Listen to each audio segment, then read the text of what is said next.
Inspiring voices, building worlds. The Ampliverse.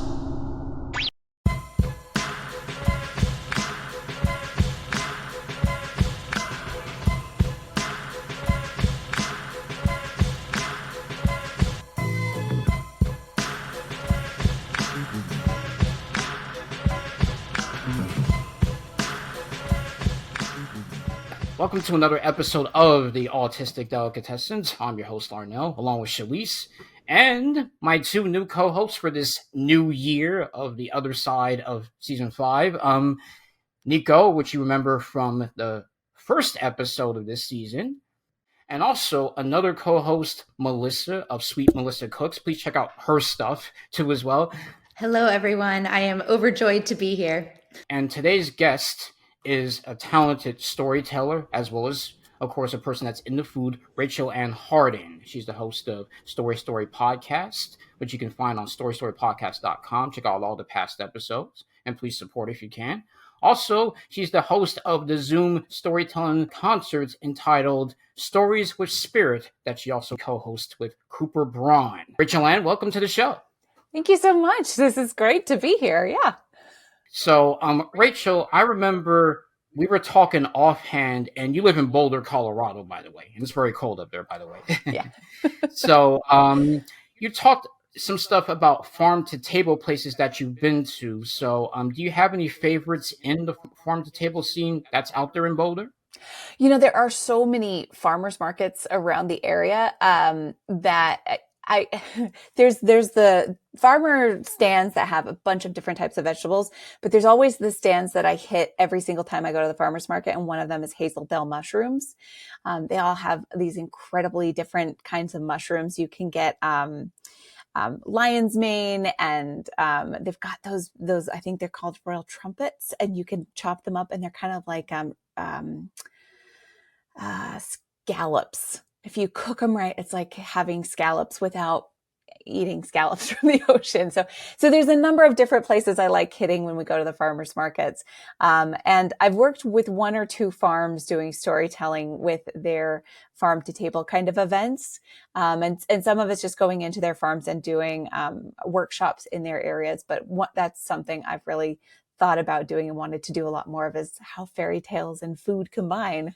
So, real quick, Rachel Ann, do you have a favorite fairy tale that involves food? Like in terms of like something that you've heard growing up or things that you like as an adult? My current favorite food fairy tale is one that I designed. So this is a basic fairy tale about a woman who is visited by death. And she tricks death into her pear tree.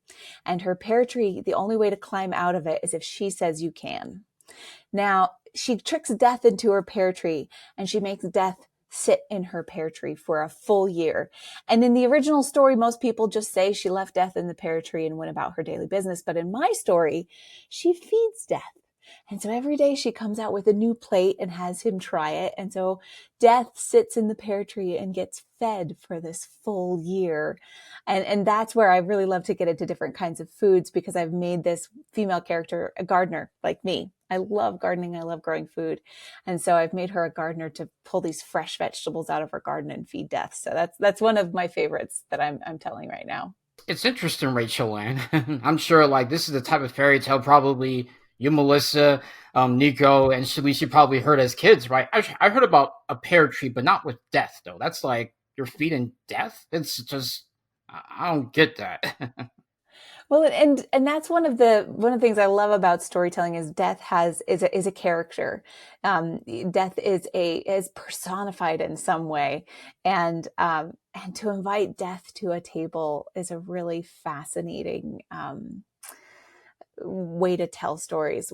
Another favorite show that I've done, we actually there's a funeral home here in Boulder that does more natural methods of body preparation and funeral care. So they do a lot of natural funeral care, and we were invited to tell at their funeral home just to do a show. And the experience of, we had food out, we had tea, so they could come into this natural funeral home and have food and walk around and look at, they had these lovely like sitting rooms and waiting spaces where people would come in to discuss what they wanted to do with loved ones. And then we had the event in their chapel and told stories about death and death personified.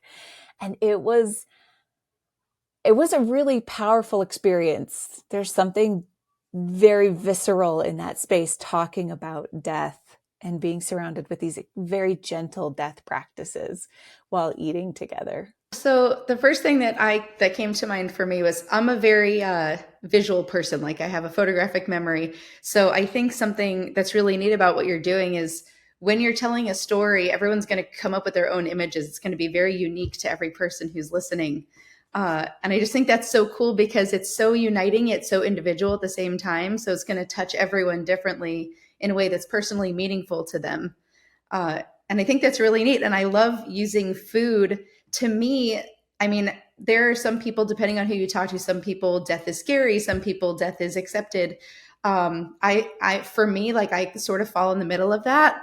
But then when you add the food element, it almost is a comfort. So it makes it seem less scary. It's like this thing you're coming to terms with in a way, but you're building a relationship with that aspect of something that faces everyone. But it makes it a little more approachable, I think. I know Nico's heard me say this, and pretty much everyone in my food world has heard me say this, but I think food is one of the great uniters. And I think storytelling falls within that as well, because it's going to be uniting it individual to everyone. Yeah, I mean, you hit it on the I head. think that's really beautiful. It's one of the reasons I love storytelling, because I can tell the same story to all of you, and I have no idea what the story looked like for you. That's why with a lot of my characters, I don't describe death, because death to you could be a tall, very skinny, bony person. It could be a very comforting, warm presence. I don't describe people's faces in that particular story. I don't tell you what the old woman looked like. You are the ones, and it's going to be different for each one of you. And I love that, because then it becomes your story. And you know what this reminds me of is almost like an analogy of, just like you said, death means different things to different people.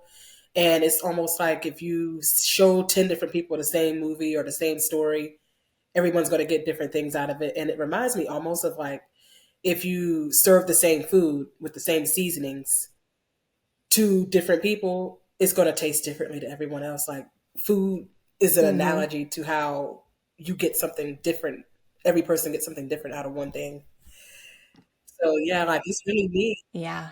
I love that comparison, Shalice. That's what came to mind when I was hearing your story. Yeah, and one thing I would say, going back to what Melissa said, food is really what brings people together. It's not just like a love language; it's like a friendship language and all that. It's really a thing that, yes, unites a lot of people and like keeps you away from like what's going on in the world and all that. Because one of the last things we want to hear about is like something bad happening. Like, it's just going back to that. Well, and what I love about putting food in stories is because, people can have their own visceral experience. I talk about growing a garden. Not everybody's done that, but everybody's tasted a tomato, most likely. I've met one person who has never tasted peaches, and he was close to my age. And I was like, you need to make a thing of trying peaches. Like, you need to go to Georgia, you need to go to Colorado and try their peaches. Like, you need to now make it a mission to experience the first tasting of a peach. But it's something that when I bring, And Georgia probably has the best peaches. now I am very big on Colorado peaches. What about you, Shalice? You've got your own peach favorites? I disagree. I'm here to tell you, Georgia does not have the best peaches. They need to give that title up, because they are not the peach state. South Carolina and Utah have the best peaches. Okay, like. Let me tell you something, Rachel. When you I get love to know that. Shalice, she just tells it like it is. It's like, it's like that's what it is. It sounds like we're going to be planning a podcast peach tour at some point in the future, so that we can whole debate. compare and Oh, take yes. notes. I love peaches. I love gorgeous peaches. I'm a big fan of the Colorado peaches. They're on the border. They're grown on the border of Utah, Colorado. Palisade peaches. I had spent a couple years when I was a kid growing up in that area, Oh, and we would go gather the grounders. Oh, they are so sweet and they are so good. So I love peaches, and I love, I'll bring that oh my I'll bring the goodness. food into the store because people can relate to that. They can relate to the taste of a tomato, and that can be good and bad because some people don't like tomatoes. Or maybe my husband, he did not like tomatoes until he tried garden fresh tomatoes. He thought tomatoes were grainy and gross and kind of tasted like cardboard. And then he tried a garden tomato and he's like, oh, I get it now. you know, it's so different. So different. They're so different. I'm that way with strawberries too. Like I can only eat the ones that I pick from the fields. Like it's a completely different experience. But fresh garden stuff is always better than the stuff you get out of the grocery store because I don't know what they do to the stuff in the grocery store, but it just tastes like water and cardboard Totally and different gray. taste. And that's why one of the things is I love bringing gardening into storytelling because I can relate to that. I'm one of the pandemic gardeners. I'd done it a little bit when I was a kid. My mom made us do it. But when the pandemic started, my husband, who was my boyfriend at the time, we had just moved in together like 3 weeks before I started working from home. And we were kind of getting used to each other in this space. And I was throwing out, like we have like compost, what is it? When they'll like you get trash and recycling, and then there's compost as well that's managed by the city. And I was putting it out for the city. And he's like, that's our compost. I'm like, it's banana peels. Like, do we need to claim this? And he's like, no, we're going to have a garden. And that first year I grew way too many lettucey chard and kale. Like people were drowning in the chard that I was growing. But it got me into gardening and now I really, really love it. Do you remember the first time you decided I want to do this professionally? Because not too many people know that you can actually be a professional storyteller and make a living off of that. Mm-hmm. I'm sure it's probably news to my co-host right here, but yeah, you can actually do that. There are some folks who do, and that's a big aspiration of mine is to make a living at it. For right now, it's that side hustle. And when I realized I wanted to do it, so I found it more in a more professional nature when I was just finishing up with college. And I was about 28. I was late coming to college, and then I was about 28 when I was finishing everything up. And I had been a Montessori preschool teacher, and I knew I wanted to do something with music and performance. And I saw a number of storytellers. I saw Liz Weir and Claire Murphy perform some stories. And I was bitten with the bug real hard. And I went up to Liz, who's a Northern Irish storyteller. And I said to her, I'm really interested. I'd love to learn what you do, and I'd love to do this professionally. And she handed me her business card and she said, come visit me in Ireland and I'll show you what I do. And so I went and visited her at her hostel, and I made beds and I greeted guests. But then she'd say, I'm getting up at 6:00 to go and do 3 gigs today. If you're in the car, then you can come with me. And it was amazing. I mean, it was just amazing to watch her go into schools, into retirement communities. She would go, I went in October, so she told stories at haunted houses and festivals and things like that. And that's when I was like, this is what I want to do. This is something that I will do for the rest of my life, no matter if it brings me a lot of income or a little bit of income. This is something I want to do. That's kind of interesting, Rachel. And it just kind of reminds me of the whole Mr. Miyagi Karate Kid feel, to where it's like, let's teach you wax on, wax off. It's like, what does this have to do with anything? But it's more about teaching to be like, you want to learn how to storytell? Help me do the bed sheets in the morning. It's like, so I flew all the way to Ireland just to do that in order to know how to become a great storyteller. Did you think in the back of your mind, Rachel Ann, is like at first, like I'm not too sure if that relates to storytelling. You would think like, a storytelling workshop to learn about the intricacies, but it's more like, come help with the bed sheets. It's just, anyway, yeah. Yeah. It had that feeling of, there's this work involved with it. But what I realized is what Liz created in her space, she has this hostel, but she also has this event space. And every Saturday she has people from the community come and tell stories and sing songs. And it's called, they call it a session. and folks come in and they just gather and they play music. And I saw this. I mean, he was the kind of man with a flat cap who had tended sheep all of his life. And when he sang, you knew that was a song that had been heard forever across the Irish Hills. It was just, it was magical. That's definitely a story right there within itself in terms of how you began. That could be like a whole story right there, like really a good personal story when you think about it. So, Rachel, I had a cousin when I was little. So I grew up in New York. I lived there until I was 8. Then my family moved down here to Florida. And we had a cousin. I think it was either my mom or my grandmother's cousin. My mom's side of the family is enormous. So it was a cousin on my mom's side. But she was a storyteller, a professional storyteller. And it makes me so emotional. So we used to go to her house all the time when I was little. And when we moved down, obviously, we couldn't get there. And then she wasn't able to travel after that. But my parents had her stories on a record. So we would listen to them like on an album. And I just remember, it gives me goosebumps. I just remember every time we went to her house, it was like magic. Like I thought her house was magical because she would just, the way she told the stories, and I know that you'll understand and you do the same and like you'll appreciate it. But she had like a costume, like not necessarily anything extravagant, but like she chose her colors and the textures, to tell a particular story. And I just remember sitting and listening to her in like this front room. And it just created this sense of wonder that even when I'm not hearing the actual story, I think about my time with her and I feel the magic. Like that's the only way I know how to describe it. And it's just such a special, special memory. So I understand like how you could love that, because to be the one to deliver that to other people has got to be even more magical, So it's just, everything you're saying is just giving me like the most amazing memories. Oh, I'm so glad.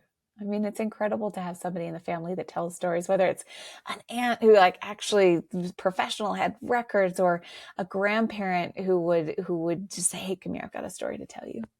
Or a mom or a dad that tells stories, because I know my mom did tell stories, and I think that planted that seed that was just waiting for a little bit of nurturing from from the storytellers I heard. And so it's those kinds of family stories and fairy tales, but it's also the person who told it to you that really can make it so special. Yeah. She passed away a few years ago, but I just remember her so vividly, and I just remember like the time with her, and it was just magic. That's the only word I can think of. Really beautiful. Storytelling is so underrated. I mean, that's what I'm curious. Like all of you, did you have people who told you stories that if I'm like, who was your storyteller in your life? For me personally, my grandmother and my great grandmother were the best storytellers in our family. I mean, my grandma has stories for days that would keep you laughing. And, like just listening to how it was being able to live in her time and just the things that they were used to and the things that they, had to overcome. Like it just makes you think about today in perspective. To me, storytelling is very interesting because it's from the children's storytelling to like adult storytelling. I felt like ever since I was a kid, Rachel Ann, I always wanted to be the narrator whenever like, there'll be story time, I read the characters, yeah, but I was like, I for some reason I like the narrator. I like when the narrator is able to construct the story and tell the story, and then the characters come in with their side and those type of things. I always had a fascination about it, so it was always interesting though. One of my favorite things about what like storytelling is sometimes like when like the storyteller ends up like breaking the fourth wall. It's like they know they're being watched and all that. I mean, that's one of the fun things about live storytelling is because you can be in the whole very like once upon a time there was this. But one of the things I do love is that breaking the fourth wall, especially with really absurd stuff when you're with kids and you're like, there were 3 bears and, Mama Bear made porridge. How she made porridge, I really don't know. I mean, she doesn't have opposable thumbs. Who knows where she got the stove? You can kind of discuss how absurd it is and then drop back in. But there were 3 bowls of porridge kind of conversations.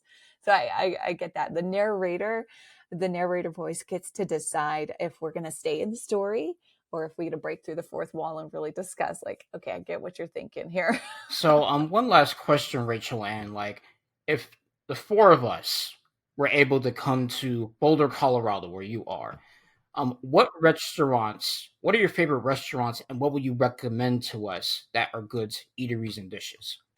I mean, so the first one that comes to mind is the Dushanbe Tea House, which is in Boulder. And it was, if I remember correctly, it was a trade with a sister city that was in Russia.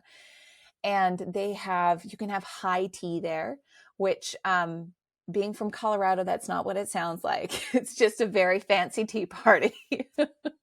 You can have a very fancy tea party. But here's one of the things, their bread, their focaccia bread, for some reason, is the only bread that reminds me of my mother's bread. I went to them and asked them for the recipe. I was like, what do you put in this bread? Because when I smell it, I remember my mother. And they're like, well, flour, water, yeast. And I'm like, that's not what something you did to it. So the Dushanbe Tea House is it. The other thing I'd recommend is some of the food trucks that we've got. We've got a lot of really awesome, like there's a whole place down in Denver where you can go and try food trucks. And then the peaches. I would recommend coming during peach season and trying out the peaches. Yeah, next time I'm in Colorado, I'm trying those peaches that you just described, because I love going out to that area of the country, Utah, Colorado, Montana. That's one of my favorite parts to visit. Could you send me the thing about that food truck thing you were talking about, Rachel? I would love to see this place whenever I go to Colorado. Yeah, I will share that with you. Absolutely. Well, Rachel Ann, we would just like to thank you for coming on to the Autistic Delicatessen and really just sharing food and good stories of food. Folks, you can check out Rachel Ann at rachelannharding.com. Check out her other stories as well as the storystorypodcast.com. And thank you so much for having me. It was really so good to have a conversation with all of you and hear about your food interests and your stories and your storytellers in your life. It's really wonderful. Sure. No problem. Thanks for being on with us. Thank you very much. Thank you so much, Rachel Ann. Thank you so much, Rachel. Well, I hope you've enjoyed this edition of the Autistic Delicatessen. If you want to check us out more, please go on our YouTube page by liking and subscribing to us, as well as we're on Spotify, so find us at theampliverse.com/the-autistic-delicatessen, and also we're on Instagram at instagram.com/theautisticdelicatessen. So you can find me at Autistic Travel Goddess on Instagram, Autistic Travel Goddess on YouTube, and Autistic Millionaire on TikTok. And I am Nico Gomez. You can find me on Food on the Spectrum and Orlando Foodie Fest. And you can find me, Sweet Melissa Cooks, on Instagram, TikTok, YouTube, and Facebook at Sweet Melissa Cooks. And until next time, What's on your plate is how we relate.